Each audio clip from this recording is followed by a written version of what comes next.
नमो विष्णुपादाय कृष्णपृष्ठाय भूतले श्रीमते भक्तिवेदांत स्वामिनिति नामिने। नमस्ते सरस्वती देवे गौरवाणी प्रचारिणे निर्विशेष शून्यवादी पाश्चात्य देश तारिणे। जय श्री कृष्ण चैतन्य प्रभु नित्यानंद श्री अद्वैत गदाधर श्रीवासादि गौर भक्त वृंद। हरे कृष्णा कृष्ण कृष्ण हरे हरे, हरे राम राम राम हरे हरे। हरे कृष्णा कृष्ण कृष्ण हरे हरे, हरे राम राम राम हरे हरे। हरे कृष्णा कृष्ण कृष्ण हरे हरे, हरे राम राम राम हरे हरे। हरे कृष्णा प्रभु जी। हरे कृष्ण।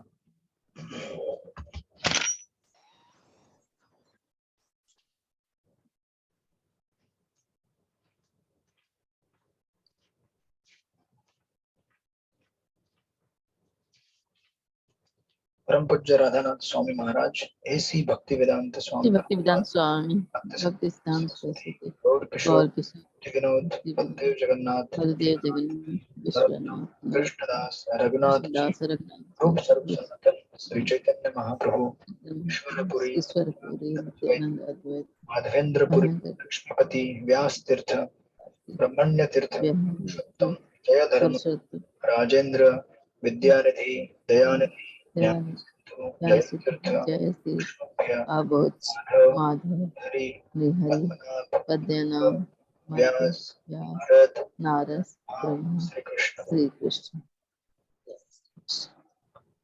हरे कृष्ण। आप सब हरे लोग कृष्ण।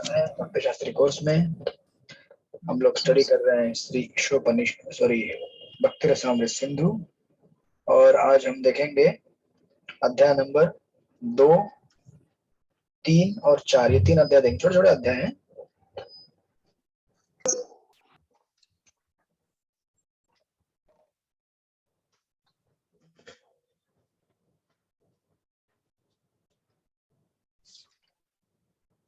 तो सबसे पहले है अध्याय नंबर 2।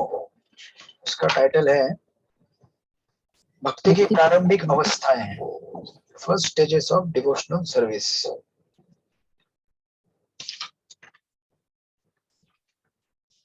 तो आप लोग इसके पॉइंट्स लिख के लीजिए पहले, एकदम पहले, एकदम स्टार्ट में पहले पैराग्राफ के ऊपर श्रील रूप गोस्वामी ने भक्ति रसामृत सिंधु में भक्ति के 3 कोटियां बतलाई हैं। वहां पे ऊपर लिख लीजिए नंबर 1 भक्ति की शुरुआत। नंबर 1 भक्ति की शुरुआत।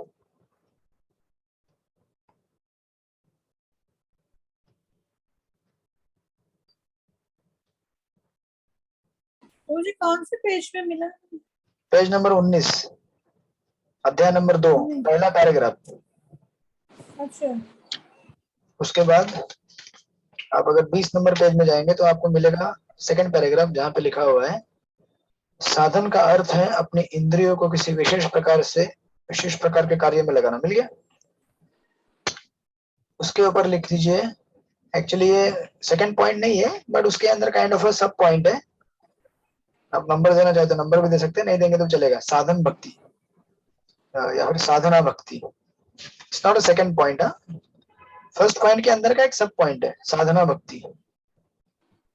उसके बाद ये सब मैं आपको इसलिए दे रहा हूं कि आपको बाद में लिखते समय आसान जाएगा। और लास्ट का जो पैराग्राफ है 20 नंबर में पेज में लास्ट का पैराग्राफ, प्रत्येक जीव भौतिक शक्ति माया के वशीभूत होकर उन्मत्ता, है ना? वो भी सेकंड पॉइंट नहीं हुआ है बट जस्ट उसके अंदर का सब पॉइंट है। मैंने मेरे हिसाब से यहाँ लिखा है मैडनेस। अभी वो मैडनेस क्या है हम देखेंगे वहां पे जाके, जस्ट वो पॉइंट हिट करने के लिए वहां पे आपका। ओके, आपका सेकंड पॉइंट चालू होगा पेज नंबर 21 में, लास्ट का पैराग्राफ। पेज नंबर 21 में आप देखेंगे लास्ट का पैराग्राफ, उसमें लिखा है अब इस साधन भक्ति 2 भाग किए। मिला? दो भाग किए जा सकते हैं जी प्रभु जी। सॉरी, क्या है, मेरा आवाज ज्यादा बैठता है इसलिए मैंने स्पीकर लगाया यहाँ पे। हरे कृष्णा हरे कृष्णा। हरे कृष्ण कृष्ण कृष्ण हरे हरे, तो वो क्या, हरे राम। वो बोल रहे हैं ऑडियंस में दिख रहा है मेरे को स्पीकर। आवाज फट रहा है आपका कभी कभी। थोड़ा फटेगा। जी बोल प्रभु जी। हाँ, पहला और दूसरा पहला और दूसरा बोलो, लाइन मुझे बोलो, समझ में आया। दूसरे सबको अनम्यूट करिए, आवाज दूसरे का आ रहा है। क्या हुआ प्रभु, क्या कष्ट है आपको बताइए। पहला और दूसरा नहीं मिला प्रभु जी मुझे। नहीं, कुलदीप प्रभु कुछ बोल रहे हैं, कष्ट है उनको कुछ, क्या हुआ? तो दूसरे लोग का माइक चालू है तो इसके लिए खैर फर्क अच्छा, हो सब लोग सकता माइक है। म्यूट कीजिए। लोग बोल रहे हैं वही चालू रहता है। हाँ, मधुरे माता जी, कौन सा पॉइंट चाहिए आपको? पहला और दूसरा जो बोले थे, पहला देखिए, भक्ति का प्रयास। सबसे पहला 19 नंबर पेज पे पहला पॉइंट है।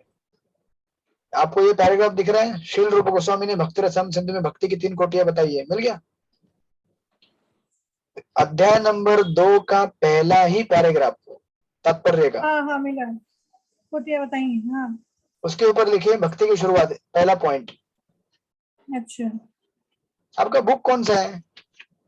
मैंने खरीदा प्रभु जी, मैं लेके आई, खरीदा मैंने। हाँ, तो हमारा, आपका और मेरा पेज नंबर मैच करना चाहिए। पेज नंबर 19, हाँ मैं आपको एग्जैक्टली मैप टू मैप बता रहा हूँ कौन से पेज में कौन सा पैराग्राफ है। उसके बाद पेज नंबर 21 में लास्ट का पैराग्राफ, अब इस साधन भक्ति के 2 भाग किए जाते हैं, उसके ऊपर लिखिए सेकंड हाँ पॉइंट। मिला, ये मिल गया, ये मिला। उसके ऊपर लिखिए नंबर, दूसरा पॉइंट, साधन भक्ति के 2 प्रकार, साधन भक्ति, साधना भक्ति के 2 प्रकार, हो गया? फिर उसके बाद पेज नंबर 22, पेज नंबर 22 में लास्ट का पैराग्राफ, सुखदेव गोस्वामी कहते हैं कि भगवान श्री कृष्ण ही है, इसीलिए। मिला? नहीं जी मिला? प्रभु जी। उसमें तीसरा पॉइंट, भक्ति में रत रहने का महत्व, भक्ति में रत रहने का या भक्ति करने का महत्व, दैट्स इट। इस प्रकार ये 3 पॉइंट यहाँ पे दिए गए हैं इस पूरे अध्याय में, पूरे परपोर्ट में। हरे कृष्ण प्रभु जी, ये वाला लास्ट वाला मिला नहीं प्रभु जी। लास्ट वाला पेज नंबर 22, पेज नंबर 22 हाँ। में लास्ट का पैराग्राफ, सुखदेव गोस्वामी ओके कहते हैं कि भगवान ओके, श्री हाँ कृष्ण जी भक्ति में मगन रहने का, रत रहने का महत्व क्या होता है। ठीक है, आप लोग आपका माइक कृपया करके म्यूट करके रखिए सब लोग, तो आपकी अटेंडेंस कैंसिल की जाएगी। ठीक है, पूरे पॉइंट अलग से हम बना के दे रहे हैं। नहीं माता जी, 3 पॉइंट बताया मैंने, टोटल 3 तीसरा पॉइंट नहीं है, बताया। सुखदेव गोस्वामी का क्या पॉइंट लिखवाना है? भक्ति में, भक्ति करने का महत्व, भक्ति करने का महत्व। तीसरा। Okay, let's set go. तो इस प्रकार ये यहाँ पे 3 मेन पॉइंट है। टाइटल, अध्याय का टाइटल है भक्ति की प्राथमिक अवस्थाएं। और जैसा कि पिछले अध्याय में हम देख चुके हैं, जो 6 क्वालिटीज हैं, बताइए कौन से क्वालिटीज है, 6 क्वालिटीज पिछले अध्याय में हमने जो पढ़ाई किया था, बताइए कौन से भक्ति की 6 क्वालिटीज है? शुभदा शुभदा और क्या कलेश, कलेश अग्नि मुक्त और सुदुर्लभा और कृष्ण आकर्षणी एंड मोक्ष लघुता प्रभु जी। विशेषता सुदुर्लभ। हाँ हाँ, हो गया, खत्म हो गया, क्लियर हो गया, नहीं बताया? ये हो गया प्रभु। अच्छा, तो ये 6, जैसे मैंने पिछली बार भी कहा था, ये 6 अलग अलग क्वालिटीज अलग अलग हमारे भक्ति के स्टेज में मैनिफेस्ट होती हैं। सबसे पहले आपको क्लेशाग्नि और शुभदा दिखेगा साधन भक्ति के स्टेज में।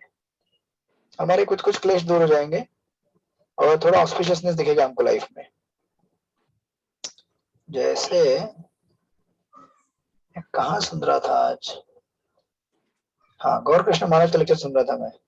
भागवत के दशम स्कंद का। दशम स्कंद में भगवान जब धनुष युद्ध में जाते हैं कंस के रेसलिंग एरेना में, वहां जाने के पहले का वर्णन है, भगवान वहां कैसे पहुंचते हैं। तो भगवान जब जा रहे होते रास्ते से, तो उनको वहां पे सबसे पहले एक कौन मिलता है, कपड़े की दुकान मिलती है उनको। कपड़े की दुकान में वो कुछ कपड़ा मांगते हैं दर्जी दुकान वाले से, बोलते हैं कि हम राजा से मिलने जा रहे हैं, तो तुम हमको दे दो अच्छा अच्छा कपड़ा जो भी है, हम इसके हकदार हैं। और एक्चुअली भगवान जो कह रहे हो सत्य है, भगवान उसके हकदार है, तो इसलिए भगवान कहते हैं कि इसका हकदार मैं हूं, तो आप मुझे कपड़े दे दो। मना करते हो देने के लिए, तो भगवान एक लगा देते हैं झापड़, उसका सर धड़ से अलग हो जाता है। तो आप बोलेंगे इतना क्रूरता, तो ऐसा नहीं है। भगवान कुछ भी करते हैं हर किसी के कल्याण के लिए करते हैं। भगवान जब असुरों का वध करते तभी उनको मुक्ति मिलती है, सोचिए। ये तो असुर भी नहीं था, चलेगा, भगवान से थोड़ा वैर किया उसने, फिर सब कपड़ा बटोर के गोप बालक वहां से आगे निकलते हैं, लेकिन कपड़ा उनके नाप का नहीं रहता है ना, साइज का अलग अलग कपड़ा रहता है। तो थोड़ा आगे जाते तो उनको दर्जी मिलता है, तो दर्जी को हॉल में जाओ, रूम में जाओ। जब दर्जी को बोलते हैं कि देखो ये सारे कपड़े जो हैं ये हमारे नाप के नहीं है, आप कृपया ये कपड़े हमारे नाप के बना दो, तो दर्जी सब अच्छे अच्छे कपड़े उनके नाप के बना देता है। उस समय भगवान कहते हैं कि तुम्हारा कल्याण होगा। और भागवत में कहा गया है कि भगवान उसको न केवल इस जगत की बहुत सारी चीजें देती है, धन दौलत संपत्ति, उसकी इंद्रियों में जीवन अंत होने तक इतनी शक्ति देते हैं कि हमेशा वो जवान रहे और कभी ना थके। और ये सब देने के बाद जब वो व्यक्ति इस जगत से शरीर छोड़ता है, तो वैकुंठ धाम में भगवान उसको सारूप्य मुक्ति दे देते हैं। मतलब ऐसा नहीं है कि भगवान हमें भौतिक चीजें नहीं देते हैं। ये जो है ना यहाँ पे लिखा गया है शुभता, यानी कि ऑस्पिशियसनेस और क्लेशाग्नि। हमारा इस दुनिया में क्लेशाग्नि क्लेश किस लिए होता है, क्योंकि हमारे पास अपने पसंद की कुछ चीज चाहिए नहीं मिलती है, या फिर हमें कोई तकलीफ देता है।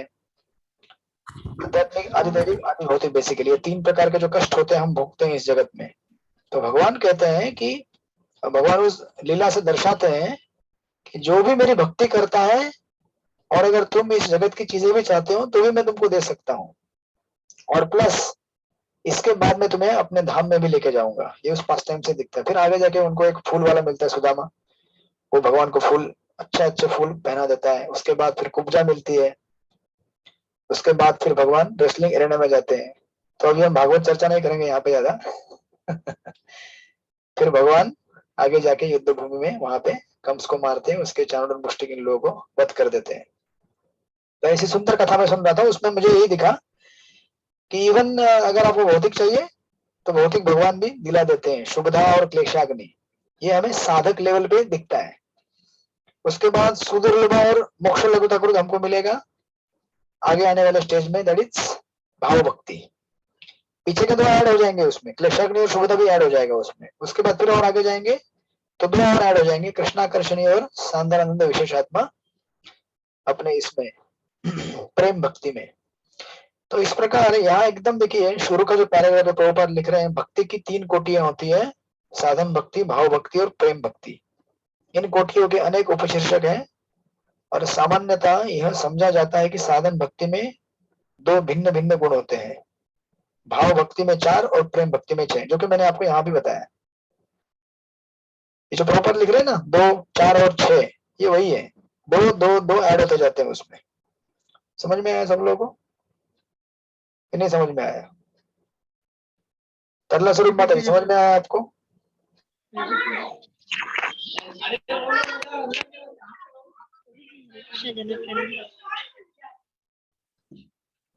हरि बोल। हाँ समझ में आया? प्रभु जी ये जो साधन भक्ति, हाँ क्या? प्रभु जी ओके ओके, क्या बोल रहे हैं अमिता माता जी? पढ़ने के बाद प्रभु जी और एक बार बोलेंगे थोड़ा? अच्छा देखिए 6 क्वालिटीज आपने पिछले अध्याय में देखे है ना, 6 तो उसमें से पहले 2 साधन भक्ति में दिखते हैं हमको, उसके बाद आगे आने वाले पीछे के 2 और आगे के 2 मिला के टोटल 4 आपको भाव भक्ति में दिखेंगे, और पीछे के 4 और फिर आगे आने वाले और 2 टोटल 6 आपको दिखेंगे प्रेम भक्ति में। समझे कि नहीं समझे? ऐसा 2 ऐड होते जाएंगे उसमें। जी प्रभु जी। यस, उसके बाद अभी प्रभुपाद सेकंड आगे वाले पैराग्राफ में लिख रहे हैं कि भक्ति में अभी देखिए फर्स्ट स्टेज मतलब बेसिकली क्या हो रहा है यहाँ पे देखिए,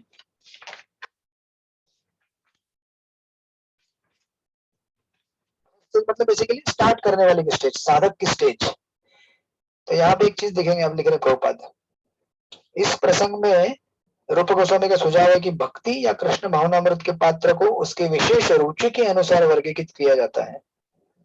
तो जैसा आपका टेस्ट रहेगा वैसा आपका एडवांसमेंट रहेगा। जिसका टेस्ट अभी भी केवल कि भगवान मुझे सब कुछ देंगे तो मैं भक्ति करूंगा, तो वो कौन सा हो गया? साधक हो गया। फिर भक्त थोड़ा आगे बढ़ेगा, वो बोलेगा नहीं देंगे तो भी चलेगा, जब भगवान मिल जाएगा तो सब कुछ मिल गया ना, भाव भक्ति पे जाएगा। ऐसा वो ग्रेडेशन है, और एकदम जब शुद्ध हो जाएगा तो आगे बढ़ेगा। लेकिन शुरुआत जहां से होती है वहां कुछ ना कुछ टेस्ट आपको मिलता है। प्रभुपाद लिख रहे हैं, कहते हैं कि भक्ति मनुष्य के पूर्व जन्म से चलती आ रही प्रक्रिया है। जब तक भक्ति से मनुष्य का कोई विगत संबंध नहीं होता तब तक वह भक्ति ग्रहण नहीं कर सकता। और एक्चुअली हम सबका विगत संबंध है ही है। अब आध्यात्मिक जगत से जब गिरे तो भक्ति करते ना, आध्यात्मिक जगत में आध्यात्मिक जगत से भक्ति कर रहे थे, वहां से गिर गए। तो हमारे पास भक्ति का टेस्ट पहले से चलते आ रहा है वो। और फिर प्रभुपाद लिखते हैं आगे कि अगर भक्ति 100% पूर्ण भी नहीं हुई जन्म में, तो अगले जन्म में जहां वो रुक गई थी वहां से स्टार्ट हो जाती है। जैसे गौर कृष्ण महाराज कहते हैं कि अगर किसी ने जप करना सिखा होगा इस जन्म में, तो अगले इसी जन्म में भी देख सकते हैं हम, किसी ने जप करना सिखाया और इसको हम छोड़ दिया और 25 साल बाद आपको मिलेगा, तो उसको आपको वापस बताना नहीं पड़ेगा जप कैसे करते हैं, जप माला कैसे पकड़ते हैं, 4 नियम क्या होते हैं, ऑफरिंग कैसे करना है, सब समझ जाता है। वो वापस स्टार्ट करता है जहां से उसने रोक दिया था। और ऑफ कोर्स तो प्रभु वहां पे लिख रहे हैं कि इस तरह सातत्य सदा बना रहता है। यद्यपि सातत्य न भी रहे और यदि कोई व्यक्ति संयोग शुद्ध भक्त के उपदेश में रुचि दिखाता हो तो उसे वह स्वीकार कर सकता है और आगे बढ़ सकता है। और ऑफ कोर्स फिर तीसरे पैराग्राफ में लिख रहे हैं कि जो मानसिक चिंतन होता है, और जैसे यहाँ पे लिखे है कि दूसरा व्यक्ति सेकंड लाइन में लिख रहे हैं जो उससे भी बड़ा तर्कशास्त्री है, इन निष्कर्षों को काटकर दूसरा सिद्धांत स्थापित कर सकता है। इस तरह तर्क का मार्ग सुरक्षित नहीं है। यानी कि अध्यात्म में हम हो सकता है कि कोई तर्क वितर्क से भक्ति को एस्टेब्लिश करने का प्रयास करे, लेकिन प्रभुपाद हमें कॉन्ट्रास्ट दे रहे हैं कि हमें टेस्ट चाहिए, भक्ति में टेस्ट, स्वाद मिलना चाहिए। बिना स्वाद, देखिए इसीलिए लंबे समय तक अगर हम भक्ति में अगर टेस्ट हासिल नहीं कर पाए और केवल फिलोसॉफी एनालाइज करते रहिए ऐसा है वैसा है, हम ज्यादा टिक नहीं पाएंगे। ऑफ कोर्स फिलोसॉफी स्टडी करना भी एक टेस्ट है, लेकिन it should not become the dry philosophy. Dry मतलब केवल हम जान रहे भगवान कैसे है कैसे नहीं है, ये केवल एनालाइज करना एक पार्ट होता है, लेकिन दूसरा पार्ट होता है भगवान को एक्सपीरियंस करना। तो बीइंग लेवल में हो सकता है कि हम लोग एस्टेब्लिश करें कि डिजाइनर के लिए, किसी भी डिजाइन के लिए डिजाइनर होता है, कोई भी चीज क्रिएट करते तो क्रिएटर होता है, लेकिन ये सब ज्ञान हमको है, अच्छा है, बट ये हमारी गलत आदतों को नहीं छुड़वाएगा ना। गलत आदत मतलब बेसिकली लोअर टेस्ट, नीचे वाला स्वाद। उच्च स्वाद चाहिए तो हमें नीचे वाला छोड़ना पड़ेगा, तो नीचे छोड़ने के लिए स्वाद, उच्च स्वाद चाहिए। तो जब तक हमको भक्ति में हायर टेस्ट नहीं मिलेगा तब तक आगे बढ़ना हमारे लिए कठिन है।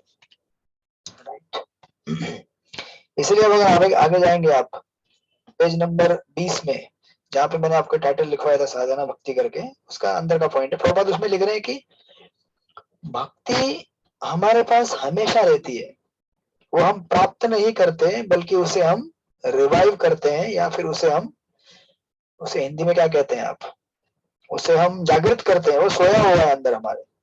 और प्रभुपाद देखिए उस 20 नंबर पेज में सेकंड पैराग्राफ में एक उदाहरण दे रहे हैं शिशु के चलने का।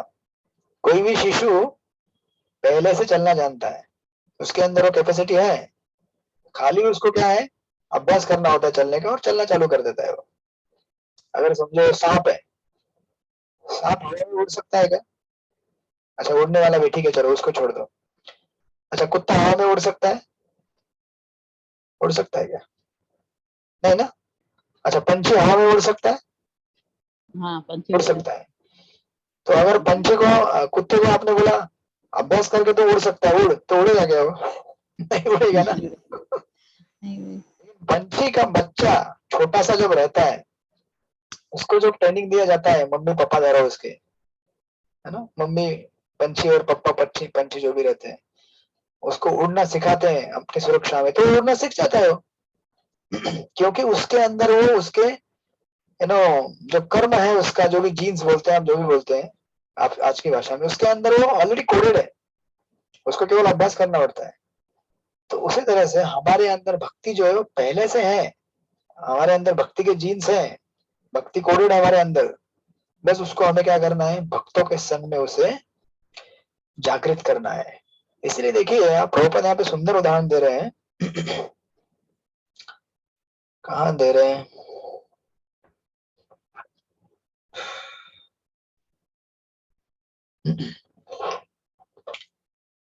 यहाँ पे आप जाएंगे, ठीक है, यहाँ कहीं मुझे मैप नहीं हो रहा है, बट ठीक है।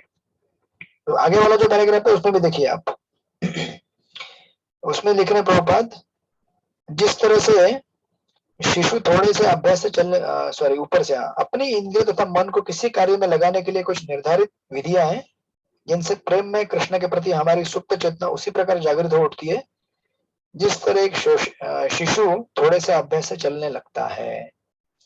इसलिए देखिए हम लोग इस्कॉन में कौन सी उम्र में आए? कोई 30 साल में आया होगा, कोई 25 साल में आया होगा, कोई 40 साल में भी आया होगा, कोई 15-20। जन्म से तो हमने भक्ति का प्रयास नहीं कर रहे ना, लेकिन फिर भी जैसे ही आप इस्कॉन में आए और आपको बताया गया है कि 4 नियम पालन करना है, हरे कृष्ण महामंत्र का जप करना है, हरे कृष्ण कृष्ण कृष्ण हरे हरे, हरे राम राम राम हरे हरे, तो हमने चालू कर दिया ना। क्यों किया? सब गलत काम छोड़ दिया, क्योंकि हमारे अंदर वो भक्ति पहले से है, केवल वो जागृत करनी होती है और हो गई भक्तों के संग में। दैट्स व्हाई ऐसा। अब ऑफ कई बार कुछ लोग कहते हैं कि आपने हमारे लोगों को ब्रेन वॉश कर दिया है। ब्रेन वॉश मतलब दिमाग को धोना हिंदी भाषा में। एक होता है दिमाग को खाना, एक होता है दिमाग को धोना। तो कुछ लोग दिमाग खाते हैं, कुछ लोग दिमाग धोते हैं, तो हम लोग ज्यादा करके दिमाग धोने का काम करते हैं। तो प्रभुपाद को लोग कहा करते थे कि आप ब्रेन वॉश करते हो लोगों को और उनको डी प्रोग्राम कर देते हो, आप प्रोग्राम कर देते हो, तो हम डी प्रोग्राम करेंगे उनको। इसलिए आपने देखा होगा प्रभुपाद के टाइम में डी प्रोग्रामिंग करके गैंग था एक, भक्तों को पकड़ पकड़ के उनको डी प्रोग्राम करने का कोशिश करता था, उनका प्रोग्राम चेंज करने का। लेकिन प्रभुपाद कहते हैं कि एक्चुअली हम आपके ब्रेन को सच में वॉश कर रहे हैं। आप सही बोलते हैं कि आपने जितना भी कचरा भरा हुआ है अंदर, जो भी गंदा चीज भरा हुआ है, काम क्रोध लोभ मोह मद आश्चर्य, इन सबको साफ कर रहे हैं। तो सही है, हम लोग साफ कर रहे हैं ना। और ऐसे साफ करने से क्या हो रहा है, आपको पता चल रहा है आप कौन है, आपका जो मेमोरी है कृष्ण का वो वापस आ रहा है, और आप सही में क्या बनने जा रहे हो, भक्त बनने जा रहे हो। राइट। तो इसी तरह यहाँ पे कंक्लूड करते हैं और नीचे ऑफकोर्स 20 नंबर पे में जो लास्ट का पैराग्राफ है, ऊपर लिखते हैं कि प्रत्येक जीव भौतिक शक्ति या माया के वशीभूत होकर उन्मत्तता की असामान्य स्थिति में जकड़ा रहता है। आप समझ रहे हैं, ये असामान्य स्थिति मतलब हमारी वास्तविक स्थिति नहीं है वो। It is not our natural position, it is very unnatural. ये कृत्रिम स्थिति है, और ऐसी कृत्रिम स्थिति होने की वजह से हम लोग अपने आप में संतुष्ट नहीं हो पाते हैं। राइट। तो ऑफ कोर्स इसके ये जो कृत्रिम स्थिति है, प्रभुपाद यहाँ पे आगे लिख रहे हैं, आत्मा अपने 21 नंबर पेज में लिखते हैं प्रभुपाद, आत्मा अपने मूल रूप में सच्चिदानंद स्वरूप है। भौतिक कार्यों में फंसने के कारण ही वह दुखी, नश्वर तथा अज्ञानी बन गया है। तो ऑफकोर्स बहुत सारे लोग अलग अलग तर्क वितर्क देते हैं, हम तो दुखी नहीं है, हम तो ना सुखी हैं। लेकिन जो एक्चुअली ऑनेस्ट रहेगा, जो सिंसियर रहेगा, जो प्रामाणिक रहेगा, वो उसे स्वीकार करता है। आज बॉम्बे में अगर आप ये प्रवचन करने जाएंगे कहीं ट्रेन में घूम के, आप सब दुखी हैं, आप सब दुखी हैं, तो कोई बोले कौन दुखी है यार, हम खुश हैं, अपना नौकरी चल रहा है, ट्रेन चल रहा है, हम जॉब कर रहे हैं, पैसा है, घर गृहस्थी है, ऐसा बोलते हैं ना लोग। और आप लोग भी बोलेंगे हाँ यार कौन दुखी है, तो हरे कृष्णा वाले तो पागल लोग हैं, दुखी है दुखी है दुखी है, प्रभुपाद के सारे प्रभुपाद ही बोलते हैं तुम दुखी हो इधर, नहीं कौन दुखी है, हम तो खुश हैं। अरे भैया, पहली बात यह है कि देखिए, इसलिए प्रभुपाद अपने लेक्चर में कई बार कहा करते थे, दो प्रकार का आवरण हमारे ऊपर गिरता है। तो आपको वो यहाँ पे कहीं दिया नहीं है, आई थिंक प्रभुपाद के लेक्चर से कोट करें चैतन्य चरण प्रभु, और मैंने भी लेक्चर में कई बार सुना है, जैसे कि वहां पे दिया है ना कि भौतिक कार्यों में फंसने के कारण वह दुखी, नश्वर तथा अज्ञानी बन गया है। विकर्म का, यह विकर्म के कारण है। विकर्म का अर्थ है न किए जाने वाला कार्य। तो होता क्या है कि दो प्रकार की शक्तियां होती है, आवरणात्मिक शक्ति और पक्षपात्मिक शक्ति। आपने सुना होगा प्रभुपाद के लेक्चर में, हमारे ऊपर माया का दो प्रकार का आवरण रहता है। इसे चैतन्य चंद्र कहते हैं two way installation. Software install करते हैं ना आप लोग, तो it's a double installation of actually disease, double installation of बीमारी। कैसा होता है देखिए, आवरणात्मिक शक्ति मतलब जो हमको कवर कर देती है।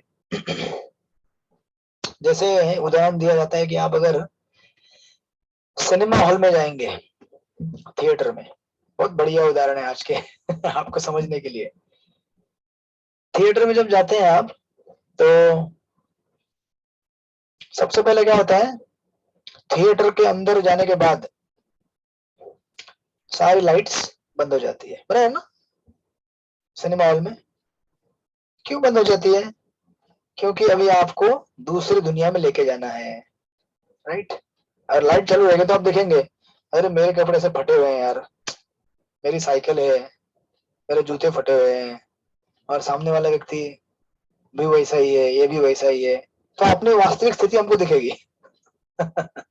इस वास्तविक स्थिति को भुलाने के लिए लाइट बंद कर दिया जाता है, अंधेरा कंप्लीट। इसको कहते हैं आवरणात्मिका। हमारे ऊपर कंप्लीट माया का आवरण हो जाता है। जैसे हम जन्म लेते हैं, हमारे ऊपर माया क्या करती है, प्रकृति के तीन गुणों द्वारा हमको आच्छादित कर देती है, और हम भूल जाते हैं कि वास्तविक है कौन हम। अब ये हो गया। अब एक बड़ी लाइट बंद हो जाती है, और फिर लाइट कौन सी चालू हो जाती है, स्क्रीन की, जहां पे भ्रममयी दूसरी दुनिया दिखाई जाएगी आपको। That is called. और उसमें क्या होता है देखिए, फिर उस स्क्रीन में अलग अलग लोग दिखना चालू हो जाएंगे। बट उसमें एक हीरो रहेगा, एक हीरोइन रहेगी, एक विलन रहेगा। एक हीरो, एक हीरोइन, एक विलन, और दूसरे साइड हीरो, असिस्टेंट वगैरह सब लोग रहेंगे। बेसिकली राजा रानी की कहानी। तो अभी ये हमारा कस्टमर या फिर हम जो भी बैठे हैं वहां पे देखने के लिए, लाइट बंद हो जाती है, दूसरी लाइट चालू हो जाती है, अपने आप को भूल जाता है, वहां देखता है, वाह, हीरो आता है एकदम शान से गाड़ी लेके, मोटरसाइकिल, और हम बोलते हैं देखो मैं ही हूँ। वो हीरो कौन है, मैं ही हूँ। वो हीरोइन कौन है, मेरी है। और ये दुश्मन मेरा दुश्मन है, इसको मारूंगा। और हीरो मारता है, क्योंकि पिक्चर में दिखाया गया ना वो। तो वहां पे पिटाई कर देता है बहुत। और फिर हीरो को जो चाहिए वो मिल जाता है, नौकरी मिल जाती है, धन दौलत पैसा। एक घुसा मार दिया तो जो डाकू है वो गिर जाता है जमीन पे, राइट। अब पता नहीं, वही घर पे जाएगा तो बीवी एक लाफा लगाएगी, तो ऑफकोर्स बीवी कभी मारती नहीं है, मारेगी कभी तो गिर जाएगा। लेकिन वही थिएटर में जाता है, देखता है कि एक लगा दिया है डाकू को, मर गया, वाह, निशाना एकदम सही जगह पे लग जाता है बंदूक का। और कितनी भी गोलियां लगे मरता भी नहीं है वो, खास करके साउथ वाले पिक्चर। कितनी गोलियां चलती है, हर गोली से बच के निकलता है। इस तरह से जीव भ्रम में, उसको बोलते हैं बेसिकली प्रक्षेपात्मिक शक्ति। पहले हमारे पर आवरण डाल दिया, हम भूल गए हम कौन है। उसके बाद हमको दूसरे किसी के साथ हम आइडेंटिफाई करते हैं, अपने आप को दूसरा कोई व्यक्ति मानते हैं, और इमेजिन करते हैं कि मैं वो हूँ, मैं जीत गया, मेरा इतना बड़ा बंगला आ गया, मेरी ये लड़की से शादी हो गई, इतने बच्चे हो गए, बड़ा प्रॉपर्टी, मेरे पोता पोती, घर बंगला, बस हो गया। अब आप बोलेंगे कि हम तो प्रभु जी आजकल मूवी देखते हैं, नहीं तो हमको तो प्रत्यक्ष आत्मिका और आवरणत्मिका होता ही नहीं है। मैं ऐसा नहीं है, थिएटर में जाने के बाद बड़ा स्क्रीन आपका जो सिनेमा का है, लेकिन वो बड़ा थिएटर का स्क्रीन हमारा मन है बेसिकली। आज हम बैठे हैं यहाँ पे, लेकिन हमारा दर्पण जो है, चित्त जो शुद्ध नहीं हुआ है, उस मन के पटल के ऊपर एक पिक्चर चल रहा है। अभी क्लास में बैठे हैं आप, लेकिन पटल पे पिक्चर चल रहा है वहां पे कि मैं वो हूँ, मैं ये हूँ, मुझे ये करना है, वो करना है, मैंने इस तरह से अपने दुश्मन को मार दिया। गीता के 16 अध्याय में बताया ना, ये मेरा शत्रु है, मैंने उसे मार दिया है, मैं अभी यज्ञ करूंगा, नाम कमाऊंगा, वगैरह वगैरह वगैरह वगैरह। राइट। तो इस तरह से ये जो शक्तियां हैं दो, हमें क्या करती हैं, विकर्म करने के लिए मजबूर कर देती हैं, और हम जो है वो हम खुद को आइडेंटिफाई नहीं कर पाते। इसलिए देखिए, जैसे किसी को अगर समझो किसी का नाम अगर सुशील है, और अगर उसको सर पे मार लग गया और वो बोलने लगा मैं सुशील नहीं, मैं कौन हूँ, रमेश हूँ तो पागल बोलेंगे, नहीं तो क्या बोलेंगे उसको, राइट। भूल गया ना कंप्लीटली अपने आप को। न केवल अपने आप को भूल गया, बल्कि बोल रहे कि मैं रमेश ही हूँ, मैं सुशील नहीं हूँ। अब इसका इलाज क्या है, जैसे किसी के सर के ऊपर लग जाता है या अपना स्मृति खो जाता है, उसको क्या करते हैं, उसके जीवन के पूर्व जीवन की चीजें दिखाई जाती है। देखो, ये तुम्हारा घर था, ये तुम्हारा कपड़ा था, ये तुम्हारे मम्मी थे, ये तुम्हारे डैडी थे। उसी प्रकार प्रभुपाद हमें लिख रहे हैं कि अतएव हमें 21 नंबर में वही जो आगे लाइन दी है, अतएव हमें साधन भक्ति का अभ्यास करना चाहिए, जिसका अर्थ यह होता है कि प्रातःकाल मंगल आरती, श्री विग्रह की पूजा की जाए, कतिपय भौतिक कार्यों से दूर रहा जाए, गुरु को नमस्कार किया जाए, और उन अनेक विधि विधानों का पालन किया जाए जिनकी विवेचना क्रमशः यहाँ पर की जाएगी। इन साधनों से मनुष्य की उन्मत्तता जाती रहेगी। देखिए, इसीलिए केवल प्रवचन करने से, प्रवचन सुनने से आपका और मेरा किसी का उद्धार नहीं होने वाला है। प्रवचन तो हम आज इसलिए कर रहे हैं या सुन रहे हैं ताकि हम कल मंगल आरती कर सके, उठ के कल उठ के हम अर्चक वीरों की सेवा कर सके, कल हम भक्तों की सेवा कर सके, कल हम गलत कामों से दूर रह सके। फिर इस तरह से उन कार्यों में एंगेज होने से हम अपनी जो उन्मत्तता है या जो पागलपन है, जो हम सोच रहे हैं कि मैं बहुत बड़ा व्यक्ति हूँ या मैं ये हूँ, फलाना फलाना, वो सब निकल जाएगा। और इसलिए प्रभुपाद का जीनियस है कि उन्होंने हमें इतने सारे भयंकर इस जगत में अध्यात्म के मार्ग हैं, अध्यात्म में बहुत सारे वैरायटीज है, उसमें से शॉर्ट कर करके प्योर महाप्रभु ने हरे कृष्ण महामंत्र निकाल के दिया। हरे कृष्ण कृष्ण कृष्ण हरे हरे, हरे राम राम राम हरे हरे, जिससे हमारी उन्मत्तता कम होती जा रही है। तो नीचे दिया है ऑफकोर्स वही 21 में सेकंड पैराग्राफ, थर्ड पैराग्राफ दिया है। महाप्रभु चैतन्य महाप्रभु ने हमें इस प्रयोजन हेतु इस प्रामाणिक कार्यक्रम प्रदान किया है, जो हरे कृष्ण महामंत्र के कीर्तन पर केंद्रित है। इस कीर्तन में इतनी शक्ति होती है कि मनुष्य तुरंत कृष्ण से जा मिलता है। यह साधन भक्ति की शुरुआत है।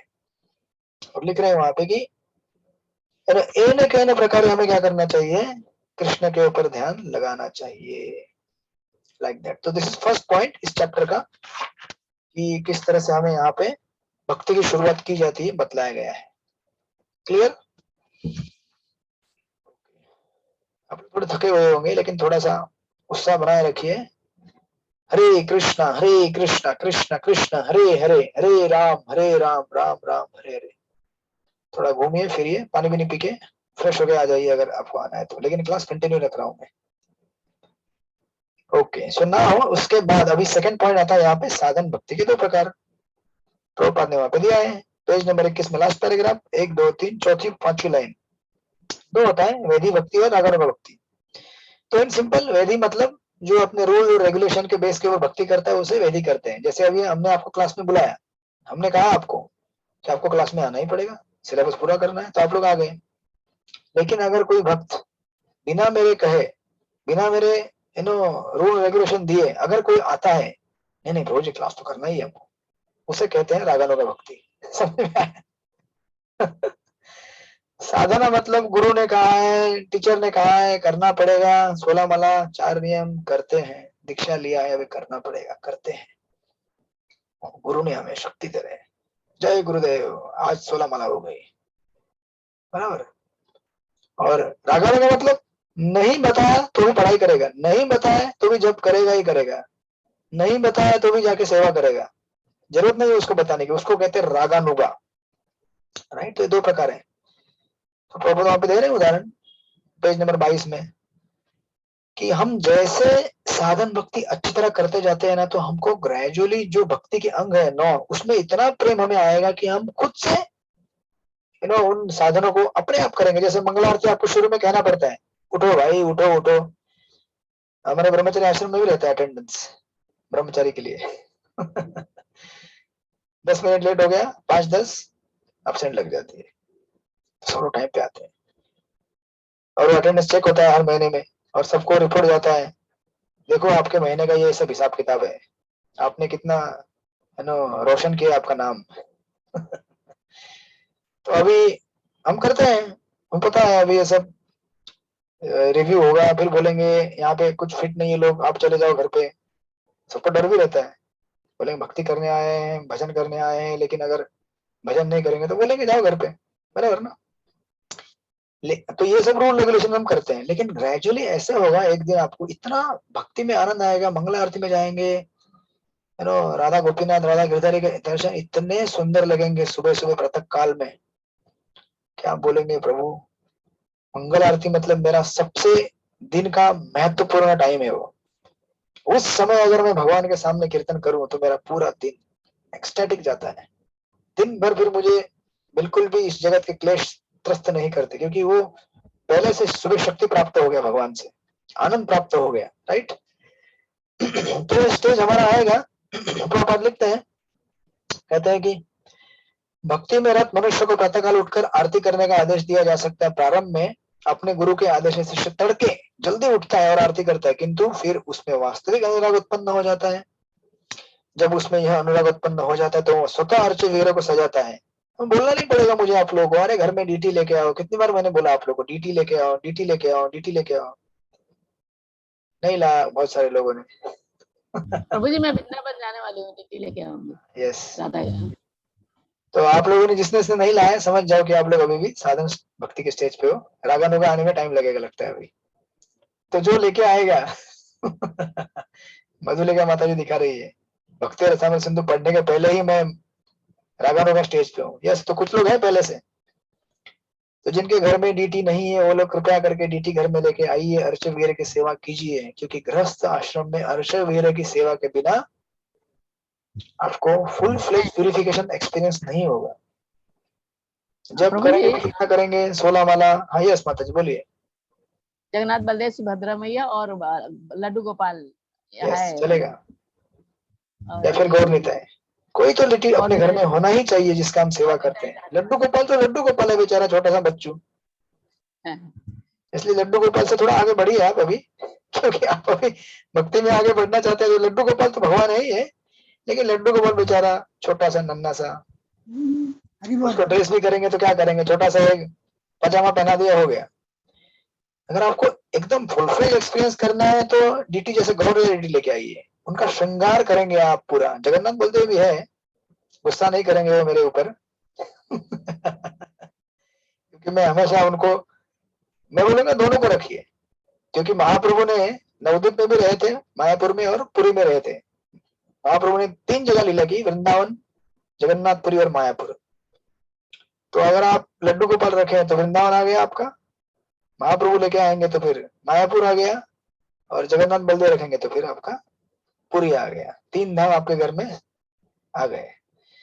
तो इसलिए हमको प्रभुपाद जैसे लिख रहे हैं, ये सब एक्सटैटिक सिम्टम्स है प्रभुपाद की एक्सटेसी। देखिए मुझे भी याद है, मैं भी जब बेस में था तो शुरू में डीटी आए थे वहां पे गवर्नमेंट के, तो हम करते थे पहले, लेकिन बाद में इतना प्रेम मुझे उत्पन्न होता था कि मैं खुद से ड्रेस करता था। एक बार तो हमारे वुडन डीटीज थे, मायापुर से आए थे, तो मैं इतना ये उसको ये हो गया कि पानी से नहला दिया। ये भी पता नहीं मुझे था कि इनको अगर पानी से नहलाएंगे तो वो मटेरियल थोड़ा ये हो जाएगा, क्योंकि अर्चो वगैरह जिस इसमें बने होते हैं उसके अनुसार हमको उनको केयर लेना पड़ता है।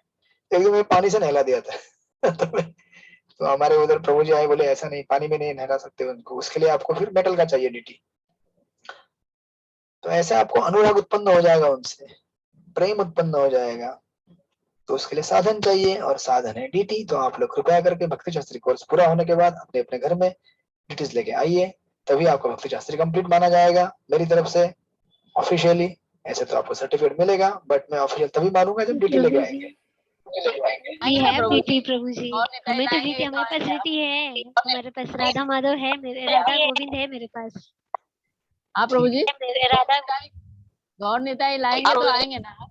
यस, अभी जिसके जिसके घर में गौर निताई आएंगे उसके घर में मैं खुद आऊंगा वेलकमिंग करने के लिए। कीर्तन, प्रसाद और कथा, चैतन्य चरितमृत से आनंदमय वातावरण। लेकिन उसके लिए कंडीशन क्या है? गौर निताई आपके घर में गौर निताई आना चाहिए। इतना महंगा भी नहीं रहता डीटी। आप लोग कभी सोचते होंगे इतना महंगा होता। 5-6 हजार 7 हजार 8 हजार में अच्छा डीटी आता है, बहुत सुंदर। मेरे पास दुकान का एड्रेस भी मैंने शायद दिया भी था लास्ट टाइम आप लोगों को, तो प्लीज कांटेक्ट मी जिसको भक्ति रसामृत सिंधु में आगे बढ़ना है। Yes, okay. अल्लाह स्वरूप माता जी बोलिए।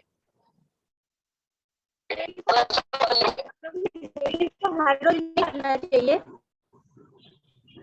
क्या प्रश्न? हाँ,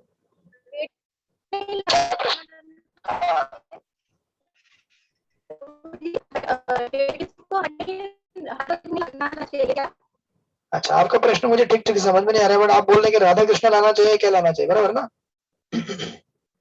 गौर निताई, जगन्नाथ बलदेव सुभद्रा, ठीक है। आपके नेटवर्क में कुछ तो इश्यू है वहाँ पे। ये क्वेश्चन बाद में लूंगा मैं आपसे वापस जब वॉइस क्लियर हो जाएगा तो। Okay, let's move ahead now. अभी इसके बाद आगे प्रभुपाद लिखते हैं,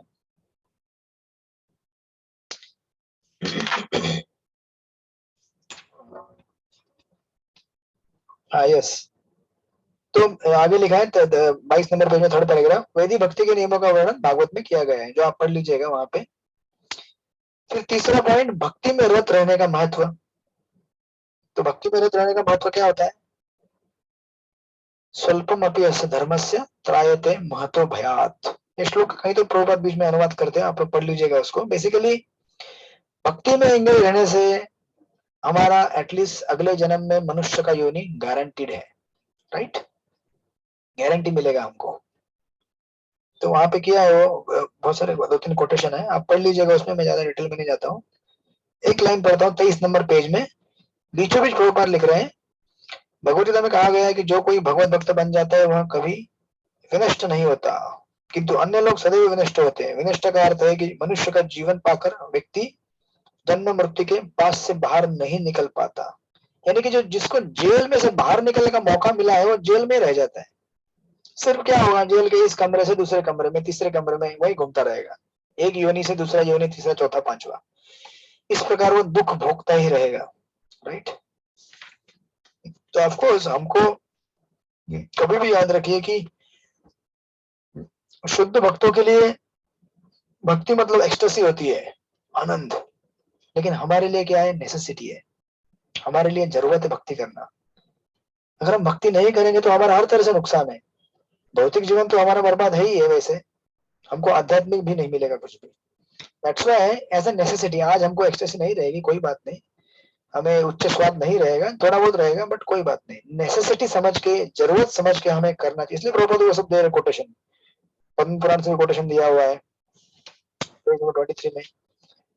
और फिर अगर आप पेज नंबर 24 में 24, 24, 25, 26 इन 3 पेजेस में प्रभुपाद बेसिकली वर्णाश्रम सिस्टम के बारे में बता रहे हैं, जो कि मैं नहीं पढ़ूंगा डिटेल में, आप गीता में पढ़ चुके हैं। वो ब्राह्मण, क्षत्रिय, वैश्य इन लोगों के क्या क्या कर्तव्य होते हैं, और इन सारे आश्रमों और वर्णों का एक ही लक्ष्य होता है, भगवान श्री विष्णु की संतुष्टि। इसीलिए ये सब आश्रम और वर्ण बनाए गए हैं। तो आप कोटेशन पढ़ लीजिएगा, वो 24, 25, 26 में अलग अलग कोटेशन दिए गए हैं। सिर्फ इस पेज का लास्ट में, इस चैप्टर का लास्ट पैराग्राफ देखिए 26 नंबर में। ये सब बताने के बाद, ब्राह्मण, क्षत्रिय, शूद्र, वैश्य इन सबके बारे में बताने के बाद प्रभुपाद कहते हैं कि आप जैसे भी हो, कहीं भी हो, आपको क्या करना पड़ेगा? केवल भक्ति करना पड़ेगा। आज के युग के लिए प्रभुपाद लिख रहे हैं, हमको कोई भी जगह चेंज करने की जरूरत नहीं। प्रभुपाद लिखते हैं लास्ट का पैराग्राफ 26 नंबर में, इस प्रकार कृष्ण भावनामृत आंदोलन इतना उत्तम है कि उसमें अपने को ब्राह्मण, क्षत्रिय, वैश्य, शूद्र, ब्रह्मचारी, गृहस्थ, वानप्रस्थ अथवा सन्यासी कहने की भी आवश्यकता नहीं है। जो व्यक्ति जिस कार्य या व्यवसाय में लगा है उसी में लगा रहे। बस अपने फलों के द्वारा, कर्मों के द्वारा भगवान को पूछता रहे। जैसे मैं अगर ब्रह्मचर्य आश्रम में हूँ तो मेरा कर्म क्या है, मेरे पास वाणी है बोलने के लिए, ताकत, सेवा करने के लिए हाथ है, शक्ति है शरीर में, तो मैं सेवा करूंगा, कीर्तन करूंगा, प्रचार करूंगा, राइट। आपके पास भी वही शक्ति है, वाणी की शक्ति है, शरीर है। हो सकता है आप लोग थोड़ा ज्यादा पैसा कमा ले, मैं नहीं कमाऊंगा यहाँ पे पैसा तो आप लोग क्या करेंगे, उससे अपने घर में डीटी जो है उसको सेवा करेंगे, और आपको लगेगा कि मेरे पास सरप्लस है तो मंदिर में दान देंगे, राइट। इस तरह से हम जहां भी हैं, जैसे भी हैं, वहां रह के हम लोग सेवा करते रहे भगवान की। और प्रोफाइल लिखते हैं 27 नंबर पेज में, लेट मी कंप्लीट प्रभु, yes I will come back to you. 27 number में रोपत 1 2 3 तीसरे लाइन में लिख रहे हैं, इससे सारी स्थिति संभल जाएगी और इस संसार में हर व्यक्ति सुख तथा शांति से रहेगा। ये सीक्रेट है, सारी स्थितियां हमारी समझ जाएंगी, जहां हम हैं, जैसे हैं, भगवान की भक्ति करें। यस बोलिए अभी प्रभु जी, मनोहर बोल दो प्रभु, बोलिए। हाँ प्रभु जी, मेरा प्रश्न है प्रभु जी, आपने अपना इसमें लिखा है कि व्यक्ति जो जिस स्थिति में जो कार्य करता है वो करते रहना चाहिए। तो अगर कोई समझिए नहीं भक्ति में से पहले भक्ति कर रहा है लेकिन भक्ति में वो आ रहा है और कोई पाप कार्य में लगा है, फॉर एग्जाम्पल कोई माछीमारी करता है, ओके समझ गया आपका, समझ गया। जो कार्य में भी लगे रहे, इसका अर्थ यह है कि जो प्रतिकूल है उसको छोड़ दें और अनुकूल जो उसको स्वीकार करें। जैसे अगर किसी का मच्छी मारने का व्यवसाय है, छोड़ दो ना व्यवसाय मच्छी मारने का, कौन बोला तुमको करने के लिए। लेकिन अगर व्यक्ति सिंसियर है, अगर वो मच्छी मारने का व्यवसाय छोड़ भी नहीं सकता, लेकिन भगवान को ही पूछता है, तो भगवान उसको बुद्धि देंगे ना, दूसरा व्यवसाय करने का नहीं देंगे। जैसे कभी कभी किसी का होटल रहता है, से फॉर एग्जाम्पल होटल में कांदा लहसुन लगाना पड़ता है आपको, बाहर के लोगों को खाना खिलाना तो उनको कांदा लहसुन देना पड़ेगा, नहीं कर सकते, बराबर ना। लेकिन खुद मत खाओ ना, एटलीस्ट वो तो कर सकते हैं आप। और धीरे धीरे भगवान आपको ऐसी बुद्धि देंगे कि आपको भी छुड़वा देंगे। इसीलिए important point is begin and then gradually जो अनुकूल है उसको स्वीकार करें और जो प्रतिकूल है उसको छोड़ दे। That is the understanding. ऐसा लिटरल, उसका ऐसा लिटरल मीनिंग मत लीजिए शब्दशः जो आप कर रहे करते रहिए, तो कोई चोर रहेगा, चोरी करते रहे। हाँ ठीक है, आप बोल रहे हो कि जो व्यक्ति कांदा लहसुन अगर नहीं खाता तो वो छोड़ दे, दूसरे को खिलाए, होटल व्यवसाय में लगा है तो। लेकिन कई बार हमारे गृहस्थ जीवन में, सामाजिक जीवन में लगे हुए हैं, तो कहीं ऐसा कार्य होता है, शादी करना या कई इस टाइप की रीति रिवाज होते हैं, मतलब जो है, तो वहाँ पे ऐसा नियम होता है कि चाय पिलाना पड़ता है कंपलसरी। क्या आज तो पिलाओ ना, पिला दो, खिला दो, कोई प्रॉब्लम नहीं है। आपको प्रचार करना है तो आपको कुछ कुछ जगह पे कहीं कहीं थोड़ा थोड़ा कॉम्प्रोमाइज करना पड़ता है। आप ट्रेन में जाते हैं तो क्या देखते हैं कि बाजू में शराबी आदमी बैठा है या 4 दिन बैठना पड़ता है ना उसके साथ, ट्रेन की उसी सीट में। इसका मतलब है कि तो घर में आके आप फिर वही चीज करें, नहीं ना। जहां संभव है वहां उसको फॉलो कीजिए, जहां संभव नहीं है प्रे टू कृष्णा, कृष्ण को प्रेयर कीजिए कि भगवान मुझे बुद्धि दो, शक्ति दो, मुझे समझाओ कि मैं इस स्थिति से कैसे बाहर निकल सकता हूँ, राइट। ऑनलाइन मनोहर बोल दो bro. Okay, now we go to the chapter number 3, भक्ति के लिए पात्रता क्या है। सब लोग मेरे साथ कि नहीं है? ओके, आई होप आप लोगों को अध्याय 2 ठीक ठीक से समझ में आया। ओके, नाउ थर्ड चैप्टर, भक्ति के लिए पात्रता क्या होनी चाहिए। एकदम आसान चैप्टर, 5 मिनट में पूरा हो जाएगा, छोटा सा और एकदम आसान। आसान क्यों है? क्योंकि हम लोगों ने ऑलरेडी इतना डिटेल में चर्चा कर चुके हैं हम लोग भगवत गीता, उपनिषद, नेक्टर ऑफ इंस्ट्रक्शन में, अदरवाइज इतना आसान नहीं हो जाता। तो सबसे पहले आप लिख लीजिए पहले पैराग्राफ के ऊपर पहला पॉइंट, योग्यता।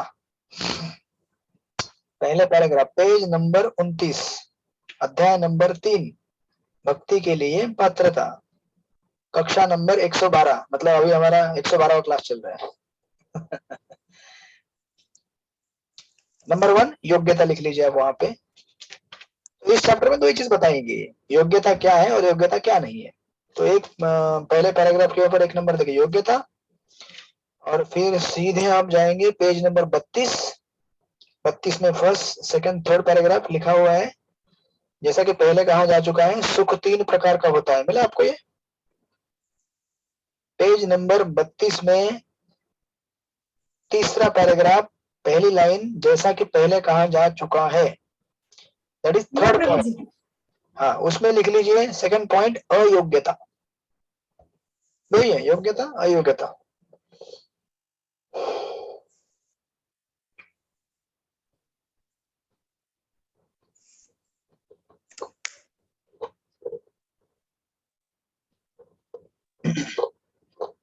Okay, now let's come back to योग्यता। तो योग्यता क्या होनी चाहिए? तो एकदम बिगिनिंग में पहला ही पैराग्राफ प्रभुपाद लिखते हैं, ठीक है, आप में से कोई एक पढ़िए, कौन पढ़ेगा? आनंद राम पटेल प्रभु पढ़ेंगे? आपके पास पुस्तक है? हाँ, माइक अनम्यूट कीजिए पहले, पढ़िए पहले। जी प्रभु जी। पहला पैराग्राफ इस स्टार्ट से पढ़ूं ना? स्टार्ट से। भक्ति के लिए पात्रता। हेलो, हरे पढ़िए, कृष्णा। सुन रहा हूँ मैं, पढ़िए प्रभु जी। भगवत भक्ति में 100% निरत रहने वाले महात्माओं की संगति में रहकर मनुष्य को श्री कृष्ण के प्रति किंचित आकर्षण उत्पन्न हो सकता है, किंतु वह सकाम कर्मों एवं भौतिक इंद्रिय भोग के प्रति इतना आसक्त हो सकता है कि अन्य किसी प्रकार का त्याग करने के लिए तैयार न हो।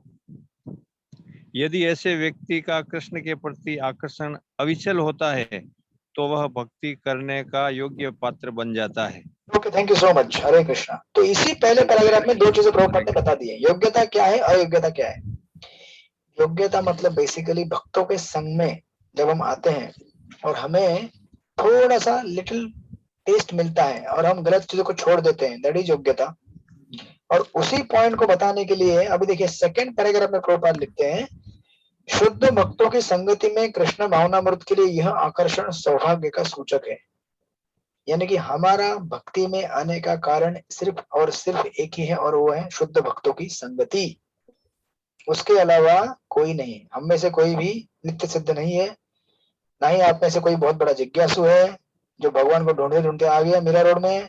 कहाँ है गिरधारी जी, बताओ बताओ। कोई नहीं आया था, सब लोग यही ढूंढते आए थे, कहाँ नौकरी मिलेगी, कहाँ घर मिलेगा, कैसे शादी होगी, कैसे प्रॉपर्टी बढ़ेगा, बस यही ढूंढते आए थे सब लोग बॉम्बे, बराबर ना। तो भक्तों का एक न प्रकार कृपा हो गया हमारे ऊपर। तो प्रभुपाद लिखते सेकंड लाइन में, चैतन्य महाप्रभु ने पुष्टि की है कि प्रामाणिक गुरु तथा कृष्ण दोनों ही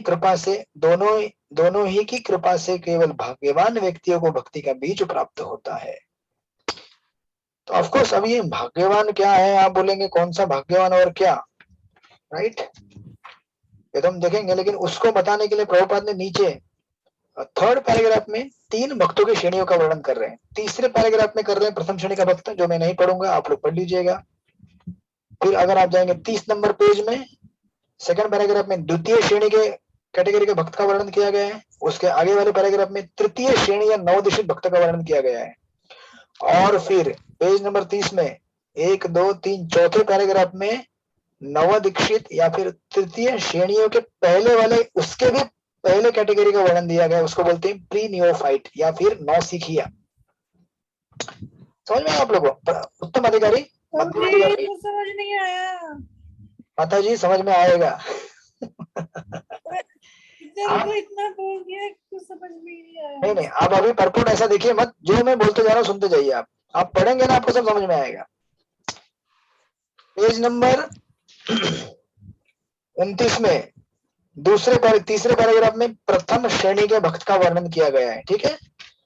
30 नंबर में सेकंड पैराग्राफ में द्वितीय श्रेणी के भक्त का वर्णन किया गया है।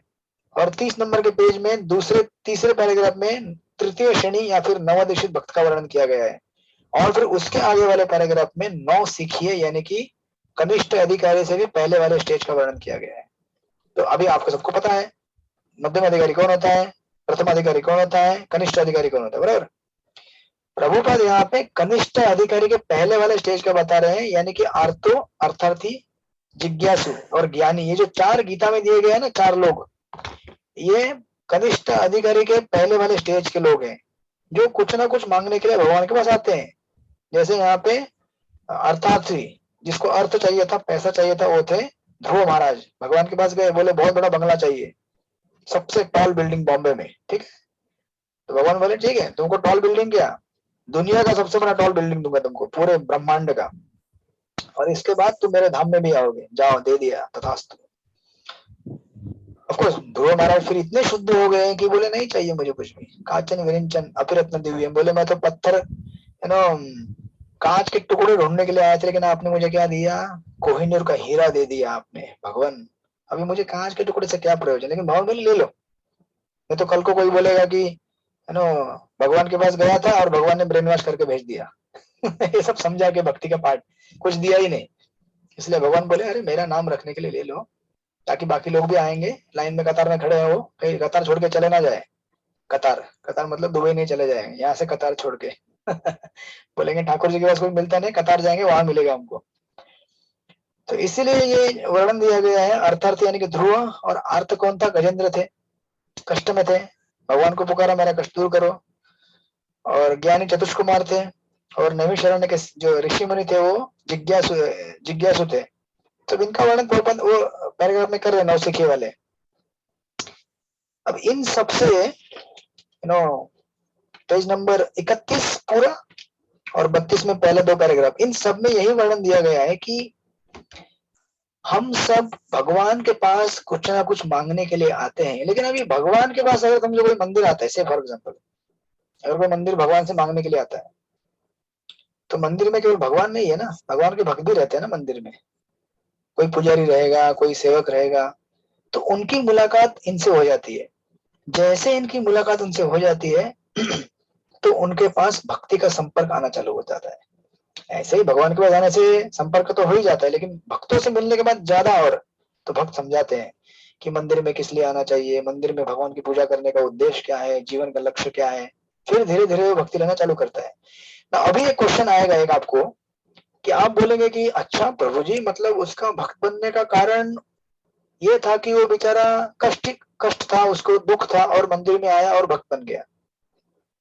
ऐसा लगेगा ना, मतलब उसके जीवन में दुख आया, किसी को जिज्ञासा थी, किसी को धन चाहिए था।